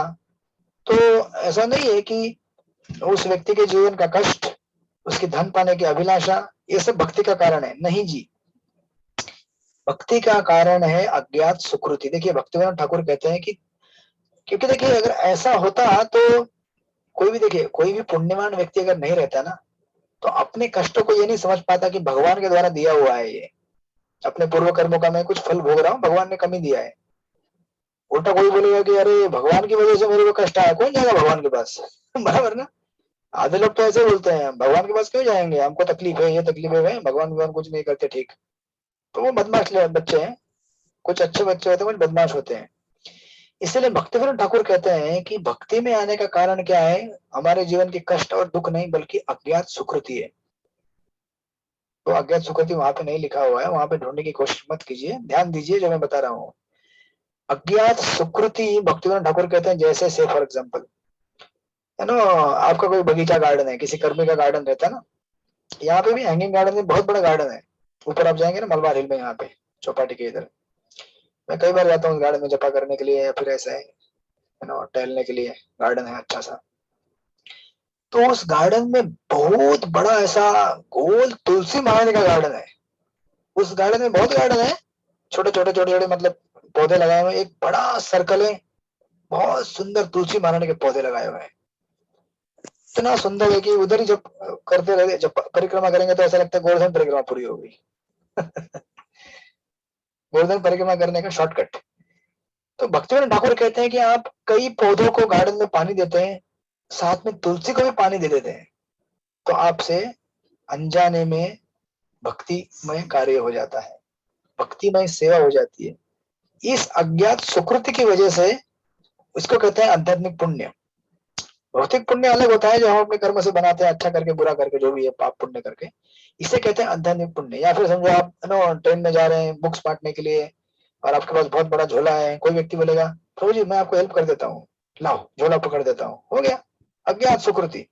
इस तरह से हमारे जीवन में ऐसे कितनी हम क्रियाएं करते हैं। देखिए इसीलिए ये याद रखने की चीज है कि हम में से कोई भी अभी भी रागानुगा स्टेज पे तो नहीं है, डेफिनेटली साधन भक्ति भी हम लोग रो रो के करते हैं, थक थक के करते हैं। तो फिर हम भक्ति में क्यों टिके हुए हैं? क्योंकि हम डेली बेसिस पे अज्ञात सुकृति निर्माण करते रहते हैं। हम जपा करते हैं तो भी हमारा जपा कैसे है? नामाभास है, आभास, प्रयास करते हैं। हम भगवदगीता हाथ पे उठाते हैं, समझते हैं कि आज टाइम नहीं है, इच्छा नहीं है, लेकिन चलो कुछ देख लेते, सुन लेते हैं। हमारे अज्ञात सुकृति और आध्यात्मिक पुण्य इतना बढ़ते बढ़ते जाता है कि वो हमें एटलीस्ट साधन भक्ति में टिकाए रखा हुआ है, राइट। तो प्रभुपाद उसको ये बोलते हैं कि साधन भक्ति में आने के लिए, भक्ति में आने के लिए अज्ञात सुकृति हमारे लिए बहुत इंपॉर्टेंट है। तो आपको प्रभुपाद आगे जाके उन 4 कैटेगरी के लोगों का मतलब ठीक डिटेल में विवरण दे रहे हैं, उसमें जाऊंगा ना, आप पढ़िएगा उसको। तो ये 4 लोग मंदिर में आते हैं, भक्तों से मिलते हैं या फिर कुछ चरणामृत पीते हैं, उनसे अज्ञात सुकृति हो जाता है। बोलिए आनंद क्विकली। प्रभु जी सॉरी है प्रभु जी, आपने ज्ञानी का क्या उदाहरण दिया? इसमें नहीं है प्रभु जी, ज्ञानी का क्या उदाहरण दिया? आप अभी मैं I will check Prabhu. You will get it. क्या आप सात कुमार यानी जिज्ञासु नैमिषारण्य के ऋषि, उसमें दिया हुआ आपको मिलेगा। So now let's go to page number 32। उसमें अभी पेज नंबर 32 में दी गई है अयोग्यता। तो फिर अयोग्यता क्या है भक्ति में न आने के लिए या दूर जाने के लिए? प्रभुपाद लिखते हैं, जैसे कि पहले कहा जा चुका है, सुख 3 प्रकार का होता है, भौतिक, आध्यात्मिक और भक्तिमय। प्रभुपाद लिखते हैं, जब तक मनुष्य भौतिकता से ग्रस्त रहता है तब तक भक्ति और इससे प्राप्त होने वाला सुख संभव नहीं है। यहां तक कि अगर व्यक्ति पर भगवान की ब्रह्म ज्योति में अगर जाकर तादात्म्य करना चाहता है, मिलना चाहता है, वो भी भक्ति के लिए डिस्क्वालिफिकेशन है। बेसिकली भुक्ति मुक्ति सिद्धि कामी सकली अशांत। जितने भी लोग भुक्ति की कामना करते हैं, मुक्ति की सिद्धि की, ये लोग कभी भी भगवान के पास नहीं आ सकते। उसका पूरा एनालिसिस वही है पेज नंबर 32 में और 33 में और 34 में। तो मैं वहां कहीं भी जाऊंगा नहीं किसी कोटेशन में, आप लोग सारे कोटेशन पढ़ लीजिएगा। सारे कोटेशन से भागवतम के अलग अलग आपको उससे क्लियरली समझ में आएगा कि भक्त ऐसा क्यों करते हैं। तो इस तरह से ये अध्याय नंबर 3 पूरा हो गया।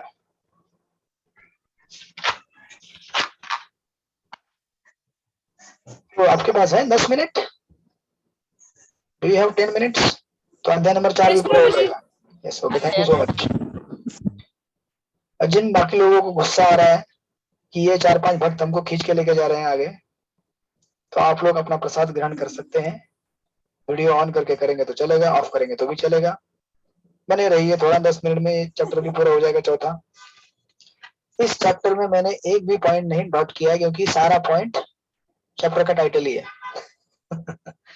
तो कुछ पॉइंट नहीं लिखवाऊंगा इसमें। इस अध्याय में केवल यही बताया है कि मुक्ति से भी बढ़कर भक्ति होती है। अब शुरू में प्रभुपाद लिखते हैं, है ना, शुरू में और बीच में कहीं तो जाके लिखेंगे 5 प्रकार की मुक्तियां होती है। आपको दिखेगा वो बाद में आप देख लीजिएगा। इसका सारा अध्याय का सारांश बता रहा हूं मैं आपको। सालोक्य, सामीप्य, सारूप्य, सारिष्टि एंड सायुज्य, ये 5 प्रकार की मुक्ति होती है। तो इसमें एक मुक्ति होती है सायुज्य, यानी कि भगवान के शरीर में जाके मिल जाना, ब्रह्म ज्योति में या भगवान के शरीर में। उस मुक्ति को वैष्णव लोग नकार देते हैं। क्यों नकारते हैं बताइए?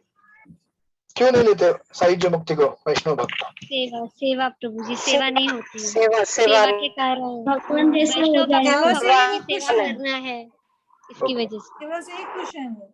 यस, तो क्योंकि उस मुक्ति में सेवा करने का मौका नहीं मिलता तो फिर क्यों जाने का वहां पे? इसलिए भक्त, और क्योंकि हमारी स्थिति क्या है सेवा करने की, हम सेवा करेंगे तभी हमको आनंद प्राप्त होगा, भगवान को आनंद प्राप्त होगा, इसीलिए लेते हैं। और यही डिस्कशन हम देखेंगे चैतन्य चरित्रामृत में गोपाल चक्रवर्ती और हरिदास ठाकुर के बीच में हुआ था। हरिदास ठाकुर ने कहा कि हरिनाम का केवल एक छोटा सा बाय प्रोडक्ट है मुक्ति, केवल नामाभास से मुक्ति मिल जाती है। तो उस समय गोपाल चक्रवर्ती वहां पे थे, बोले अरे अरे ऐसे कैसे मुक्ति को तुम नजरअंदाज कर रहे हो? मुक्ति इतने कष्टों के और तकलीफ, इतना योग साधना करने के बाद मिलती है, ऐसे कैसे तुम कह सकते हो? फायदा भी वो उदाहरण वहां नहीं दिया हुआ है, मैं कोट कर रहा हूँ चैतन्य चरित्रामृत से, ढूंढेंगे तो नहीं मिलेगा वहां पे आपको। तो फिर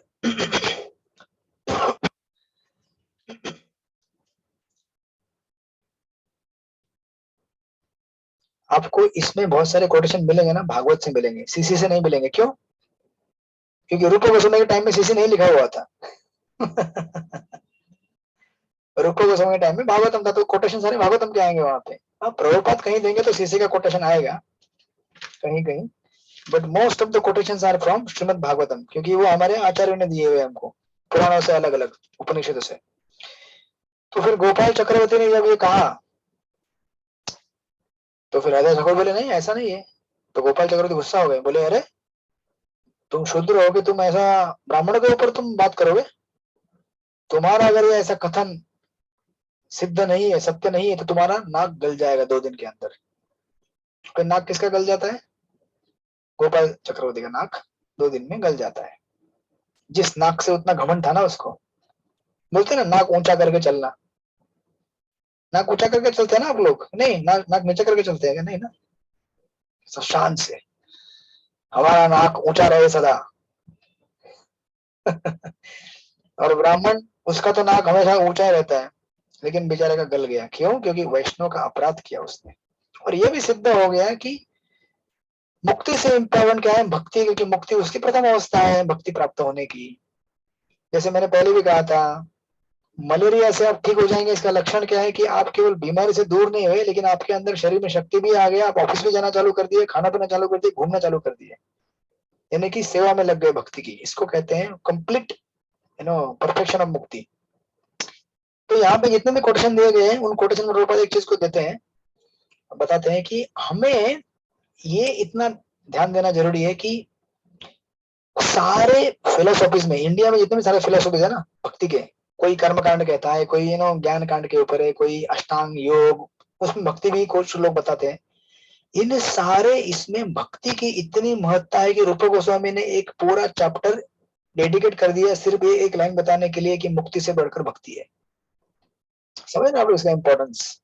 क्योंकि इंडिया में आप देखेंगे बहुत सारे लोगों का ये कॉन्सेप्शन रहता है, अध्यात्म मतलब क्या? निराकार, पर ब्रह्म, निर्गुण, उसमें जाकर लीन हो जाओ। अरे क्या हो लीन हो जाओ? लीन होना क्या मतलब? जितने भी बहुत सारे हैं अध्यात्मवादी यही सोचते हैं। इसलिए रूप गोस्वामी प्रभुपाद इस चीज को खास करके हाईलाइट कर रहे हैं यहाँ पे कि बहुत सारे कोटेशन जो दिए गए इसी को हाईलाइट करेंगे कि मुक्ति is just a preliminary stage. और देखिए इंपॉर्टेंट ये होता है कि, और एक उदाहरण देते हैं चैतन्य प्रभु, कहते हैं कि हमें हमेशा ये जानना चाहिए कि हम, एक तो होता है मुक्त होना, किसी चीज से मुक्त होना, बराबर? मुक्त जो ब्रह्मवादी है, मायावादी, वो भी मुक्त होते हैं ना भौतिक जगत से। तो किसी चीज से मुक्त होना इंपॉर्टेंट नहीं है, हमारी मुक्ति किस चीज में हो रही है वो इंपॉर्टेंट है जानना। जैसे फॉर एग्जाम्पल अगर कोई व्यक्ति जेल में है ना, बहुत बड़ा जेल है, तिहाड़ जेल, तो जेल में एक ऐसा सेक्शन है जहाँ पे बहुत कष्ट है, बहुत पत्थर फोड़वाया जाता है, गार्डन का काम करवाया जाता है कैदियों से। बोलेगा तस्त हो गया यार, यहाँ से मुक्त कर दो हमें। वहां से मुक्त करके उसको फिर दूसरी जगह भेजा जाता है, जेल के दूसरी जगह पे, जहाँ पे वो क्लेरिकल काम करेगा, ऑफिस का काम करेगा। बोलेगा अरे वाह मुक्ति मिल गई। मुक्ति थोड़ी मिली है तुमको यार, तुम जेल के अंदर ही हो ना। तुम एक जगह से मुक्त होकर दूसरी जगह में गए जहाँ पे वही पीड़ा है, वही कष्ट है, वहां भी तुम्हारा कानून है गवर्नमेंट का, वहां तुम कुछ अपनी मर्जी से नहीं कर सकते कुछ भी। तो इस प्रकार में जानना चाहिए कि मुक्ति तो मिलती है, लेकिन मुक्ति मिलने से किसमें हमारी मुक्ति हो रही है वो देखना ज्यादा जरूरी है। तो सारे कोटेशन आपको यही चीज बताएंगे कि हम यहां से निकलकर दूसरे कौन सी जगह में जा रहे हैं।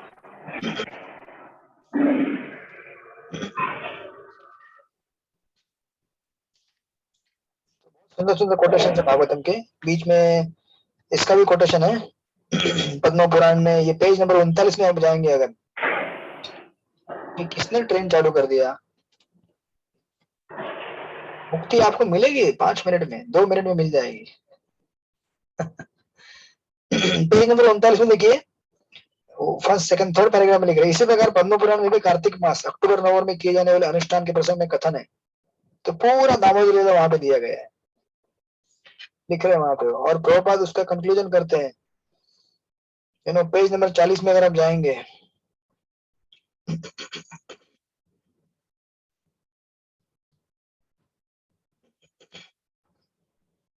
इसमें दिया है उसका।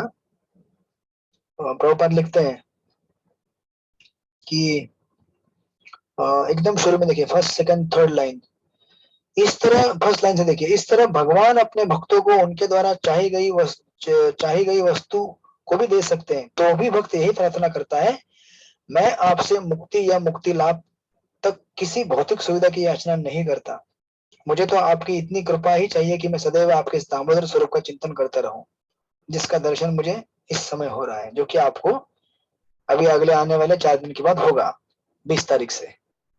तो ये सत्यव्रत मुनि या फिर भक्त भगवान के क्यों कह रहे हैं ऐसा कि हमें मुक्ति नहीं चाहिए? समझो अगर आपको बहुत बड़ा अवार्ड मिल जाए और वो अवार्ड मिलने के बाद आप बोलेंगे ये अवार्ड नहीं चाहिए मुझे, दूसरा और उसके दूसरा कोई अवार्ड चाहिए, क्यों बोलेंगे आप ऐसा? क्योंकि आपको जो मिला था वो एक्चुअली पूरा नहीं है, उसके आगे भी और कुछ तो है, बराबर ना? तो इसीलिए ऐसा भक्ता में दिखा रहे हैं कि मुक्ति ये पूर्ण है ना परफेक्शन नहीं है जीवन का, इसके आगे और कुछ तो है। इसलिए बोले कि भक्ति तो भैया मुझे मुक्ति मत दो। हो सकता है आप समझेंगे मैं आपकी पूजा तपस्या के आपको लगेगा मुक्ति के लिए आया हूँ, नहीं मुझे मुक्ति नहीं चाहिए, मुझे भक्ति चाहिए। वो भी कैसे? जन्म जन्मांतर। सारे भक्तों की यही प्रेयर रहती है। तो इस प्रकार ये है आपका अध्याय नंबर 2। कृष्णा प्रभु जी, यस माता जी। ये 40 पेज का कहाँ से प्रभु जी? मुझे मिला नहीं। चलेगा, आप बाद में पढ़ लीजिएगा। मैंने जैसे उदाहरण दिया 40 पेज में पहला ही 2-3 लाइन है, पहले पैराग्राफ के 2-3 लाइन है, उसमें दिया हुआ है। अच्छा ठीक है। बेसिकली सारे भागवत के जिन जिन श्लोकों में मुक्ति को कम आका गया है, भक्ति में भागवत में पूरा मुक्ति को कम ही आका गया है। कहीं ऐसा नहीं है आपको दिखेगा भागवत में कि कोई डिवोटी था और बाद में क्या बन गया, ब्रह्मवादी बन गया, मायावादी बन गया, ऐसा एक भी उदाहरण नहीं। लेकिन ऐसे कई उदाहरण मिलेंगे जिसमें पहले व्यक्ति ब्रह्मवादी था, बाद में भक्त बन गया, जैसे चतुष कुमार या फिर सुखदेव गोस्वामी या फिर नैमिषारण्य के ऋषिज। ऐसे अलग अलग उदाहरण हैं जो पहले कुछ अलग सोच के आए थे, लेकिन जब भगवान की लीला को देखा तो समझ गए कि भगवान पर्सनल है, एक व्यक्ति है, और मुक्ति केवल जीवन का है ना, परफेक्शन नहीं है, भक्ति है। सारे कोटेशन आप लोग पढ़ लीजिएगा और फिर इस तरह से हम मिलेंगे, कल मिलेंगे वापस। हाँ प्रभु जी हरि बोल। थोड़े थोड़े एक एक दो सेंटेंस में बाकी के 4 भी समझा दीजिए ना, जो साहित्य है, सालोक्य है, और वो थोड़ा एक एग्जांपल के साथ। अच्छा देखिए, ये 4 मुक्ति बेसिकली 1 2 3 4, इसमें से एक तो कहना कैंसिल कर दिए, सायुज्य जो हम नहीं लेते। सायुज्य मतलब बेसिकली क्या, इम्पर्सनल ब्रह्मन में जाके मर्ज हो जाना। पहला जो सालोक्य है वो भगवान के धाम में रहना, उसको सालोक्य बोलते हैं। वो आपको मिलेगा कहने के बीच में। सामीप्य मतलब समीप, बेसिकली सामीप्य मतलब निकट रहना, भगवान के निकट रहना। तो आध्यात्मिक जगत में भगवान के निकट रहेंगे ना आप। दूसरा मुक्ति हो गया। सारूप्य मतलब भगवान के जैसा सारूप, उनके जैसा रूप प्राप्त करना। और सारिष्टि मतलब भगवान के जैसा ऑपुलेंस प्राप्त करना। ऑपुलेंस यानी कि जैसे भगवान को चतुर्भुज है, रूप हो गया, भगवान के निकट भी हो गए, भगवान के जैसा ही ऑपुलेंस, शंख चक्र गदा पद्म। इसलिए वैकुंठ में भगवान और भगवान के पार्षद के बीच में केवल एक ही अंतर है, कौस्तुभ मणि का, दैट्स इट। अदरवाइज सब सेम लगते हैं। भगवान बोलते हैं तुमको मैं वही रूप दूंगा जो मेरा है, राइट। इतना ऑपुलेंस दे सकते हैं भगवान। तो इस तरह से ये 4 अध्याय पूरा हो गया हमारा। कल हम मिलेंगे शाम को 4 बजे और आगे वाले आने वाले अध्याय देखेंगे। जय श्रील प्रभुपाद की जय। बात कीजिए प्रभु जी, please drop the question also please. Yes माता जी, हरे कृष्ण। थैंक यू प्रभु जी हरि बोल। बोलिए। क्लास पूरा 1 minute hold on 1 minute. Class officially पूरा हो चुका है। मुझे वैष्णव प्रणाम देने दीजिए, फिर जो लोग जाना चाहें जा सकते हैं। वांछा कल्पतरुभ्यश्च कृपा सिन्धुभ्येव च पतितानां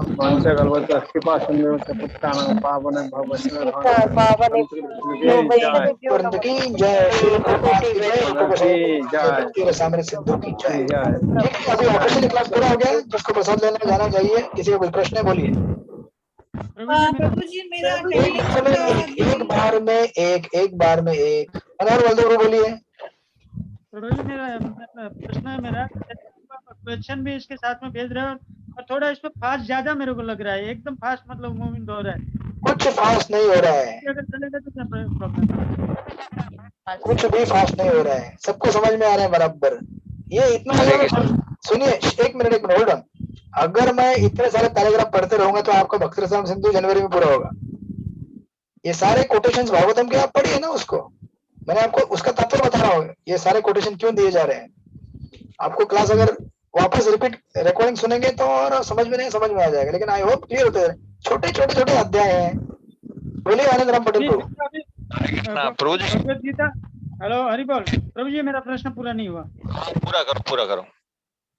अभी आप क्वेश्चन भगवद गीता का भी क्वेश्चन दिया, मतलब 6 अध्याय का। अभी इसका भी क्वेश्चन दे रहे हैं, तो कौन सा पढ़ना, कौन सा रह जाना? आपको वो तो मैंने एकदम लास्ट मोमेंट में आपने दिया जो है। एक तो या तो मिनट, इसका अभी क्वेश्चन आंसर मत दीजिए, या वो ये उसकी तैयारी होने दीजिए। अरे भैया गड़बड़ हो मेरी बात जाएगा। सुनोगे क्या? हाँ अभी मैं आप लोग को डांटूंगा, ठीक है ना? अभी हमारा संबंध अच्छा बन गया है, पुराना हो गया है, अभी आप लोग कुछ बोलेंगे नहीं, जो मैं बोलूंगा सुनिए ठीक से। बिल्कुल हम बिल्कुल लोग को क्वेश्चन चाहिए प्रभु जी, हम लोगों को तो एक भक्ति मिनट, भक्ति रसायन सिंधु का hold on question hold on. चाहिए। आप लोग अभी स्कूल के बच्चे जैसे हो गए सब लोग। नहीं, आप लोग छोटे छोटे बच्चे हैं क्या? नहीं ना? बीच में लास्ट टाइम वो गीता के 13 से 18 अध्याय के, नहीं 12 से 13 का जब एग्जाम चल रहा था ना, इतना ग्रुप में डिस्कशन चल रहा था, कोई किसी ने तो एकदम पैर के जले हुए फोटो भेज दिए थे। मैं डर गया, वो बोला बाप रे, कोई कुछ कह रहा है, कोई कुछ कह रहा है। देखिए, हम जैसे जैसे आगे बढ़ते जाएंगे भक्ति में, हमें थोड़ा तो मैच्योरिटी दिखाना पड़ेगा। ऐसे बच्चों जैसा व्यवहार करते रहेंगे, आपको तो कोई वैल्यू नहीं देगा फिर आगे जाके इस्कॉन में। जी मैच्योरिटी मतलब क्या होता है? हरे कृष्णा। हाँ तो एक मिनट रुकिए, एक मिनट होल्ड ऑन। मनोहर बलदेव प्रभु के प्रश्न का उत्तर, अपनी एक्सटेसी को कंट्रोल करके रखिए। मनोहर बलदेव प्रभु जी, मैं एक मिनट प्रभु जी होल्ड ऑन। मैं भक्ति रसामृत सिंधु के प्रश्न दूंगा। मैंने अभी तक ये नहीं कहा है कि आपकी भक्ति रसामृत सिंधु की परीक्षा कल होने वाली है, परसों होने वाली। आपकी पहले गीता की परीक्षा होगी, ठीक है ना? लेकिन तो आप ये गीता की प्रश्न पढ़ाई, तो हम पढ़ तो नहीं पाएंगे ना प्रभु जी, अभी गीता का ही पढ़ना जरूरी है। अरे ये तो आप आप, प्रश्न दोगे पढ़ तो नहीं पाएंगे। तो हमने कहा है कि आप अभी गीता का छोड़ के भक्ति रसामृत सिंधु का पढ़िए। मैं प्रश्न दूंगा, आप बाद में पढ़िए ना। मैं दूंगा तो मेरा भी अपडेट हो जाएगा ना आपके साथ। बाकी लोग भी जिसको पढ़ना है पढ़ेगा, नहीं पढ़ना नहीं पढ़ेगा। आप ऐसा समझिए कि ग्रुप में आया नहीं प्रश्न, आपने देखा ही नहीं, ठीक है ना? नजरअंदाज कर दीजिए भक्त रसामृत सिंधु का प्रश्न। बाद में जब अनिता माता जी से पूरा ले लेना, ठीक है? और जहां तक स्पीड का सवाल है, आई डोंट थिंक कि इतना मैं स्पीड में जा रहा हूँ। मैं अगर चाहता तो आपके और 3 चैप्टर कवर कर देता, टोटल 6 चैप्टर। मैंने नहीं किया, मेरा इतना स्पीड था और आपको समझ में भी आता, मैंने पर्पसफुली नहीं किया। क्योंकि अभी जो चैप्टर में ऑलरेडी आपको सारांश मिल चुका है, समझ में आया है, उसके कोटेशन में पढ़ते बैठूंगा तो आपका सिलेबस कभी पूरा नहीं होगा। Don't expect me to read everything. क्या आपको पढ़ना है, मैं आपको उसका सार तत्व बता रहा हूँ, ठीक है? आई थिंक भगवत गीता में हमने मोर देन डिस्कस कर चुके हैं। इतने गीता के हेवी लेक्चर्स और इतने लॉन्ग किसी ने भक्ति शास्त्र में नहीं लिया करते कोई, जितने मैं लेता हूँ। डू यू एग्री और नॉट? बोलिए। इतना डिटेल में कोई नहीं लेता प्रभु जी, लेकिन बस इतना कहूंगी कि जिसको भी पढ़ना है ना, जैसे प्रभु जी मेरे को आज ये लेक्चर पढ़ना है ना, तो मैं एडवांस में आधा घंटा पहले पढ़ के आती हूँ, जस्ट ब्रीफ आउट ना। एवरीथिंग एक्सपेक्ट करेंगे कि एक एक लाइन होगा, स्पून फीडिंग नहीं पॉसिबल है प्रभु जी। मैं खुद एक बार एडवांस में पढ़ के आती हूँ, ताकि अगर वो फास्ट भी जाएगा तो I can pick up easily, मैं कैच कर लूँ। तो थोड़ा सा समय 10 मिनट निकाल के वो चैप्टर पढ़ लीजिए, वो समझ में आएगा प्रभु जी। आई एम सॉरी अगर ऐसा किसी को मेरे बातों से डिसएग्री हो, तो for that I am really sorry for that. Yes, मैं ये बात मानता हूँ कि अभी हम जिस स्पेस से जा रहे हैं ना, मैं बाकी क्लासेस को भी इसी स्पीड से पढ़ाता हूँ भक्ति रसामृत सिंधु, क्योंकि आपने Ishopanishad, nectar of instruction, Bhagavad Gita, इतना सारा पढ़ने के बाद आपका बहुत सारा सिद्धांत क्लियर हो चुका है। अभी आपको मैं कुछ रस वाली चीजें बताता हूँ, यहाँ के पास टाइम कुछ एग्जाम्पल। अभी आपको क्या बताऊं, ब्रह्मावाद क्या होता है, मायावाद मालूम है ना सबको? अभी नहीं मालूम है? हरे कृष्णा प्रभु। यस, बोलिए आनंद राम पटेल प्रभु। प्रभु जी, ये पेज नंबर 40 में ये अपना मुक्ति के बारे में 3 नंबर पे लिखा, मेरे ऐश्वर्य की प्राप्ति साष्टी, तो इसका थोड़ा मैं नहीं समझ पाया प्रभु जी। सृष्टि मतलब भगवान के जैसी धन दौलत प्राप्त करना, चाहिए कि नहीं आपको? ऑपुलेंस, भगवान के जैसा ऑपुलेंस प्राप्त करना। भगवान का क्या ऑपुलेंस है? जो 6 है ना, किसने दिया है? पराशर मुनि ने दिया है ना, रूप, अच्छा रूप, ज्ञान, वैराग्य, वो सब प्राप्त होना आपको भी, ठीक है? यस, मधुलिका शर्मा माता जी, आपका क्या कहना है, बोलिए। प्रभु जी मैंने आत्मा निवेदन प्रभु जी को कॉल किया 2-3 बार 4 बार। मुझे अपना तो लंबा जानना था ताकि मैं इसमें डाल सकूं। डोंट वरी, आपका अटेंडेंस का जिम्मेदारी मेरा है। पूरे एनओडी क्लास में आप कंप्लीटली फुली प्रेजेंट है, ठीक है? ठीक है प्रभु जी, थैंक यू। और अभी ये हमारे क्लास के अटेंडेंस के कोऑर्डिनेटर कौन है? रवि प्रभु है क्या यहाँ पे? रवि ठीक है, जो भी अटेंडेंस इंचार्ज है प्लीज माता जी का अटेंडेंस मार्क करके दे दो, ठीक है? ओके। और किसी का कोई कष्ट, कोई दुख, कोई जिज्ञासा? प्रभु जी, अच्छा, हरे कृष्णा प्रभु जी, आवाज आ रहा है, लेकिन आपका माइक अभी भी अटक अटक के आ रहा है। जरा मोबाइल को रेंज में लीजिए ना, रेंज में देखिए वहां पे सिग्नल बराबर आ रहा है कि नहीं आ रहा है। मोबाइल का आ रहा है लेकिन अटक अटक के आ रहा है कुछ। ओके, अभी भी नहीं आ रहा है माता जी, अभी भी नहीं आ रहा। आंगन में आइए ना, बाहर थोड़ा गैलरी में आइए, आंगन में। यस, हरे कृष्ण। प्रभु जी, मेरा प्रश्न ये है कि घर में जो डेली का उसको हर रोज नहाते हैं,